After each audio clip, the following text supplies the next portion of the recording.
उत्सव कथाएं चैनल में आपका खूब खूब स्वागत है। आज हम श्रावण मास कृष्ण पक्ष की कामिका एकादशी का महात्म्य के विषय में वर्णन करते हैं।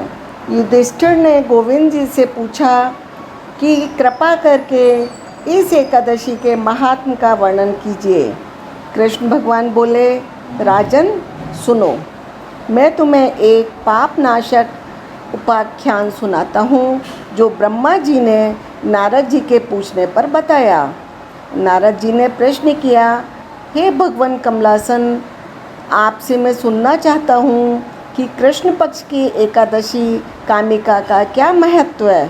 ब्रह्मा जी ने कहा, नारद सुनो, मैं संपूर्ण लोकों के हित की इच्छा से तुम्हारे प्रश्न का उत्तर दे रहा हूँ।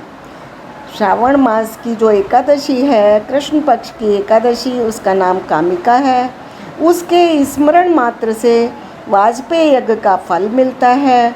उस दिन श्रीधर, हरि, विष्णु, माधव, मधुसूदन आदि नामों से भगवान का पूजन करना चाहिए, जिससे गंगा, काशी, नैमिषारण्य, पुष्कर क्षेत्र में भी पूजा का जो फल है उससे ज़्यादा अच्छा इसका व्रत करने से फल मिलता है। जो ब्याई हुई गाय को अन्य सामग्रियों सहित दान करता है, उसके फल से भी ज़्यादा कामिका का व्रत करने वाले को फल मिलता है। कामिका का व्रत करने वाला मनुष्य रात्रि में जागरण करके न तो कभी भयंकर यमराज का दर्शन करता है, न ही कभी दुर्गति में पड़ता है। लाल, मणि, मोती, वैदूर्य और मूंगे आदि से पूजित होकर भी भगवान विष्णु उतना संतुष्ट नहीं होते जैसे तुलसी दल से पूजित होने पर होते हैं। तुलसी की मंजरियों से श्री केशव का पूजन कर लिया तो जन्म भर का पाप निश्चय ही नष्ट हो जाता है। तुलसी जी के दर्शन, स्पर्श शरीर को पवित्र बनाता है। प्रणाम करने पर रोगों का निवारण होता है। जल से सींचने पर यमराज को भी भय पहुंचता है। आरोपित करने पर भगवान श्री कृष्ण के समीप ले जाता और भगवान के चरणों में चढ़ाने पर मोक्ष रूपी फल का प्राप्ति होती है। उस तुलसी देवी को नमस्कार है। जो मनुष्य एकादशी को दिन रात दीप दान करता है, उसके पुण्य की संख्या चित्रगुप्त भी नहीं जानते हैं।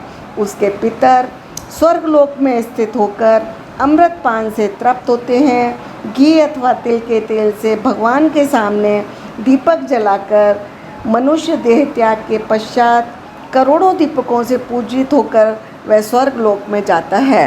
युधिष्ठिर, यह तुम्हारे सामने मैंने कामिका एकादशी की महिमा का वर्णन किया है।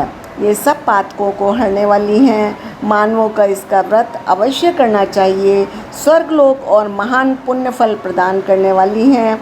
जो मनुष्य श्रद्धा के साथ इसका महात्म्य श्रवण करता है, वह सब पापों से मुक्त हो श्री विष्णु लोक में जाता है। आज की कथा अगर आपको पसंद आई हो तो इसे कृपा करके लाइक और सब्सक्राइब, कमेंट अवश्य कर दीजिएगा। अगले पार्ट तक के लिए राधे राधे।